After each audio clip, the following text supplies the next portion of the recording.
दोस्तों, आज की वीडियो में आपको पुरुष लोगों का पजामा किस तरीके से कटिंग करते हैं। तो दोस्तों, पजामा कई प्रकार से काट सकते हैं। पजामा चूड़ीदार भी पजामा होता है, खुला पजामा भी होता है। तो दोस्तों, जो ये पजामा काटने में आपको बताने जा रहा हूँ, ये पुरुष लोगों का है, सादा है। आप इसको नाड़ा वाला भी रख सकते हैं, ऊपर इलास्टिक लगाते हैं वो भी रख सकते हैं। लेकिन दोस्तों, मैं आपको बता दूं कि पजामे की लंबाई चाहे कितनी भी हो, और जो आसन काटते हैं वो आसन काटते हैं, वो हम हिप के अनुसार काटते हैं। चाहे दोस्तों उसकी लंबाई कितनी हो, लेकिन जब हम आसन रखेंगे, वो आसन रखते हैं वो हम हिप के अनुसार रखते हैं।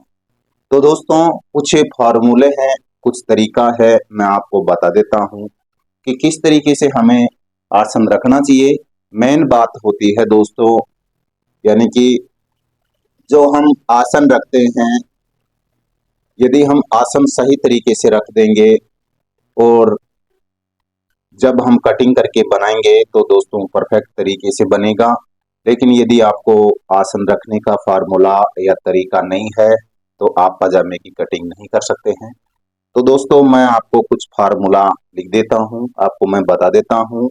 यदि दोस्तों उसकी हिप 34 इंची हो तो उसका जो हिप लगाएंगे, जो आसन लगाएंगे वो 13 इंची लगाएंगे। और यदि दोस्तों उसकी हिप 36 इंची हो तो उसका हम आसन लगाएंगे वो 13.5 इंची लगाएंगे। और दोस्तों यदि 38 हो तो दोस्तों हम 14 इंची उसका आसन रखेंगे। और 40 हो उसका हम 14.5 आसन रखेंगे। 42 हो तो दोस्तों हम 15 इंची आसन रखेंगे। और 44 हो उसका हम 15 इंची रखेंगे। 42 और 44 का हम 15 इंची आसन रखेंगे। और 46 का हम आसन रखेंगे वो 15.5 इंची आसन रखेंगे। और 48 का हम रखेंगे, वो रखेंगे 16 इंची। ठीक। और 50 हिप हो उसके लिए रखेंगे हम 16.5 इंची। तो दोस्तों आपको मैंने ये नाप हिप के अनुसार जो आसन रखते हैं वो बता दिया हूँ। आप किसी कॉपी पर नोट करके आप आसान तरीके से कटिंग कर सकते हैं पजामा। तो दोस्तों, ये किस किस के काम आ सकता है। ये दोस्तों सलवार में भी काम आ सकता है, ये लेडीज पैंट में भी काम आ सकता है। लेकिन दोस्तों लेडीज पैंट में जब हम बेल्ट वाली बनाते हैं तो उसका बेल्ट का मार्जिन हमें यानी कि कम करके और फिर ये आसन रखना है, इस बात का ध्यान रखना है। आप चूड़ीदार पजामे में भी इसको यूज कर सकते हो, पटियाला में भी इसका यूज कर सकते हो, और अन्य में भी ये फार्मूला आप रख के कटिंग कर सकते हो। तो दोस्तों आज आइए दोस्तों, अब मैं आपको पजामा कटिंग करना बता देता हूँ कि पजामा कटिंग करने से हमें किन किन बातों का हमें ध्यान रखना है और किन किन हमें सावधानियों का होना जरूरी है। तो दोस्तों सबसे पहले तो हमें कपड़ा की मेजरमेंट रख लेनी है कि हमारा नाप कितना है। तो दोस्तों पजामे के नाप के लिए हमें सिर्फ 3 चीजों की आवश्यकता होती है। एक तो दोस्तों हमारी लंबाई की। तो दोस्तों इसकी पजामे की लंबाई है वो 38.5 इंची है। और दोस्तों इसकी हिप है वो 36 इंची है। और मोरी है वो दोस्तों 20 इंची है। तो हमें पजामे के लिए इन 3 नापों की जरूरत होती है। तो दोस्तों मैं आपको बता देता हूँ किस तरीके से कटिंग करते हैं। तो दोस्तों कपड़े को हमें बंद साइड करके और खुली साइड अपनी तरफ रख लेनी होगी। और दोस्तों उसकी 4 तह बना लेनी होगी। खुली साइड अपनी तरफ रखेंगे, 4 तह बना लेंगे, अच्छे से बरोबर में बिछा लेंगे इस तरीके से। और बिछाने के बाद में सबसे पहले हम यहाँ पर एक मार्का करेंगे, यहाँ पर एक सीधा मार्का करेंगे। सीधा मार्का इसलिए करेंगे ताकि जो कटा फटा हो जो साइड में निकल जाए उसके लिए। और उसके बाद में यहाँ पर हम ये एक निशान लगाएंगे, ये लगभग 2.25 इंची का निशान लगाएंगे। दोस्तों आप इसमें इलास्टिक भी लगा सकते हैं, सादा नाड़ा भी लगा सकते हैं इसमें। तो आप यहाँ पर ये 2.25 इंची की हमारा ये है, तो 2.25 इंची आप रख सकते हो, 2 इंची भी रख सकते हो। तो उसके बाद में करना क्या होगा कि दोस्तों हमारी पजामे की लंबाई है वो 38.5 इंची है। तो 38.5 हम इस तरीके से एक निशान लगा लेंगे। यहाँ पर हम 38.5 पर निशान लगा लेंगे इस तरीके से, और एक निशान हम यहाँ लगा लेंगे 38.5 पर इस तरीके से। और उसके बाद में यहाँ से हम इसको सीधा कर देंगे इस तरीके से। और दोस्तों ये हमारी एल स्केल है, ये 2.25 इंची की है, तो 2.25 इंची मैंने नीचे लगा लिया इस तरीके से। अब बात आती है दोस्तों आसन रखने की। तो दोस्तों इसकी हिप है वो 36 इंची है, और 36 में मैंने आपको बताया है 13.5 इंची। कितना बताया है? 13.5 इंची आसन रखना बताया है। तो 13.5 हम यहाँ से इस तरीके से यहाँ पर रखेंगे 13.5 इंची। इस फॉर्मूले को रख के हम कटिंग करेंगे इस तरीके से 13.5 इंची, और फिर यहाँ से इसको स्ट्रेट कर देंगे इस तरीके से। ये हमने स्ट्रेट कर दिया है, और ये किनार है, ये भी किनार है। तो यहाँ पर भी जितना हमने आसन रखा है उतना यहाँ पर 13.5 इंची रख देना है। अब बात आती है दोस्तों यहाँ जब हम गोड़ाई देते हैं उसके लिए। तो दोस्तों आपको करना क्या होगा कि चाहे हिप कितनी भी हो, हिप हमारी इसकी 36 है ना, तो आप चाहे उसकी हिप 34 हो, 38 हो, 40 हो, 42 हो, 44 हो, 46 हो, 48 हो, 50 हो, तो आपको क्या करना होगा कि इसमें इसके अंदर से यानी कि 12 का भाग देना पड़ेगा। ठीक, 12 का भाग लगाएंगे तो दोस्तों 3 आएगा, 3 आएगा। लेकिन दोस्तों आपको 12 का भाग नहीं लगाना है, 12 का भाग नहीं लगाना है, आपको भाग लगाना है इसमें 24 का। तो आप चाहे हिप कितनी भी हो उसमें 24 का भाग लगा देंगे। तो 36 में हम 24 का भाग लगाएंगे तो दोस्तों 1.5 इंची आएगा। तो इस तरीके से आप 34, 38, 36, 40 कितने भी हिप हो उसमें हम 24 का भाग लगा देंगे। तो ये हमारा जो आगे का गोलाई शुरू करते हैं ना वो निकल जाएगा।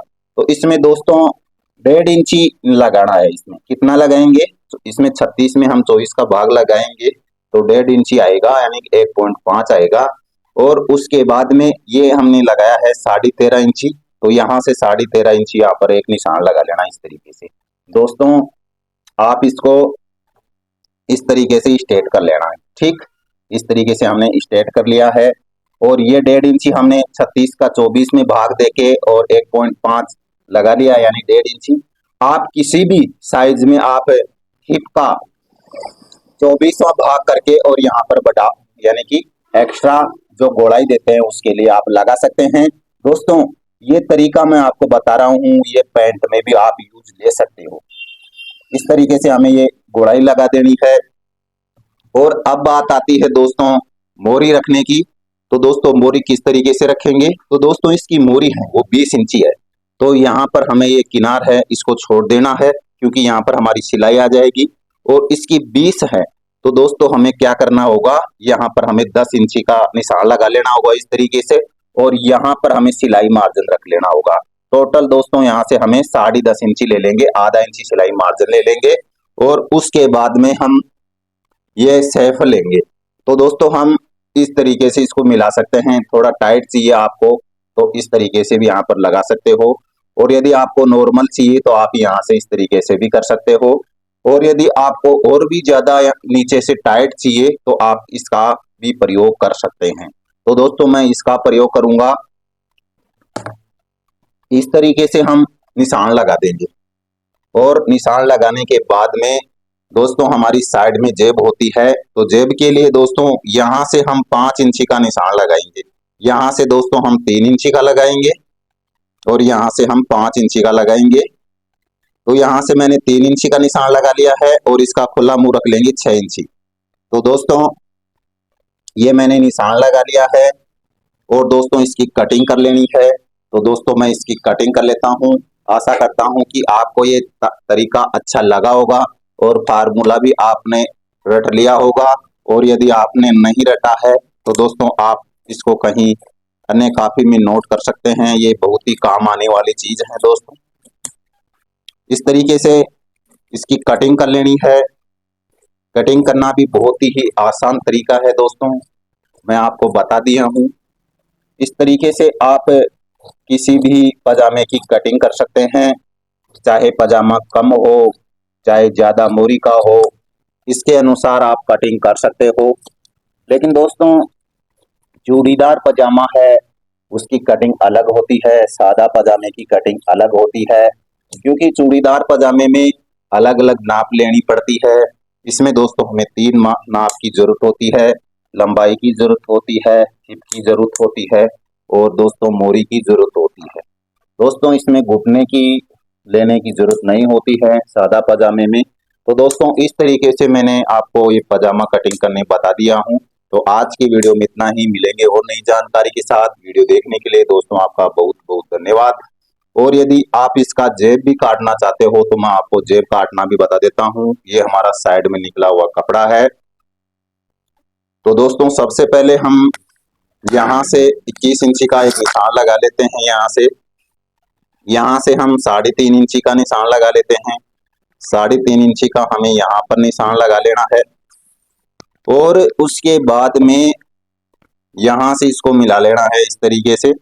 ये हमने मिला लिया है और ये हमने इसकी नाड़े के लिए एक कपड़ा रख लिया है। और दोस्तों यहाँ से इसको तिरछा करके इस तरीके से कटिंग कर लेनी है। तो दोस्तों देखना कैसे कटिंग करनी है। इसकी कटिंग इस तरीके से और यहाँ से सीधी कटिंग कर देनी है इस तरीके से। यहाँ से इसको सीधा कर लेते हैं और उसके बाद में यहाँ से इसको मोड़ेंगे कितना दोस्तों, इसको हमने जेब का खुला मुंह 6 इंची रखा था तो हमें 6.5 इंची रख लेना है इस तरीके से। और यहाँ पर नोच लगा लेनी है इस तरीके से। तो दोस्तों आप इस तरीके से जेब की कटिंग कर सकते हैं। और ये साइड में हमारा कपड़ा बचा हुआ है जो हमने निशान भी लगा लिया है, वो यहाँ से इसको अलग कर लेना है। ये लगभग 1.5 इंची की हमें ये पट्टी चाहिए, तो हमें नाड़े के लिए तो हमने 1.5 इंची की इस तरीके से आप कर सकते हैं।